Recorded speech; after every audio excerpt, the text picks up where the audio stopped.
కాబల్తుల breaking news చూస్తున్నాం. ఏలూరు జిల్లా నూజివీడులో సైబర్ నేరగాళ్లు రెచ్చిపోయారు. ముంబై సిఐడి పోలీసులమని చెప్పి ఒక మహిళ నుంచి 40 లక్షల రూపాయలు కాజేశారు. పోలీసులమని చెప్పి మీరు బుక్ చేసుకున్న పార్సిల్లో డ్రగ్స్ ఉన్నాయని, దర్యాప్తులో భాగంగా 40 లక్షల రూపాయలు డిపాజిట్ చేయాలని, నిర్దోషి అని తేలితే తిరిగి ఇస్తామని చెప్పి డబ్బులు వసూలు చేశారు. 3 విడతలుగా వారి ఖాతాలో 40 లక్షలు వారి అకౌంట్లో వేసిన తర్వాత మోసపోయామని గ్రహించిన మహిళ నూజివీడు పోలీస్ స్టేషన్లో ఫిర్యాదు చేశారు. మహిళా ఫిర్యాదుతో పోలీసులు దర్యాప్తు చేపట్టారు. జిల్లా ఎస్పీ ఆదేశాలతో ప్రత్యేక టీంను ఏర్పాటు చేసి దర్యాప్తు చేస్తున్నట్లు నూజివీడు సిఐ సత్య శ్రీనివాస్ తెలిపారు.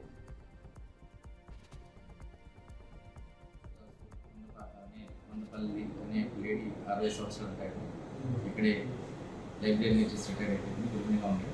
ఆవిడకి సైబర్ నేరగాళ్ళు ఫోన్ చేసి మీ దాంట్లో జిల్లాగా పార్సల్స్ వచ్చాయండి, దాంట్లో మీకు ఇబ్బంది పడతారు సిబిఐ ఆఫీసులో అని చెప్పి ఆమె దగ్గర నుంచి 2 అకౌంట్లు వచ్చి 40 లక్షల వరకు సైబర్ నేరగాళ్ళు కాజేస్తుంది. దీంట్లో ఒకటి మహారాష్ట్ర, ఇంకోటి రాజస్థాన్ అకౌంట్లకి ట్రాన్స్ఫర్ అయినట్టు మా దగ్గర తెలిసింది.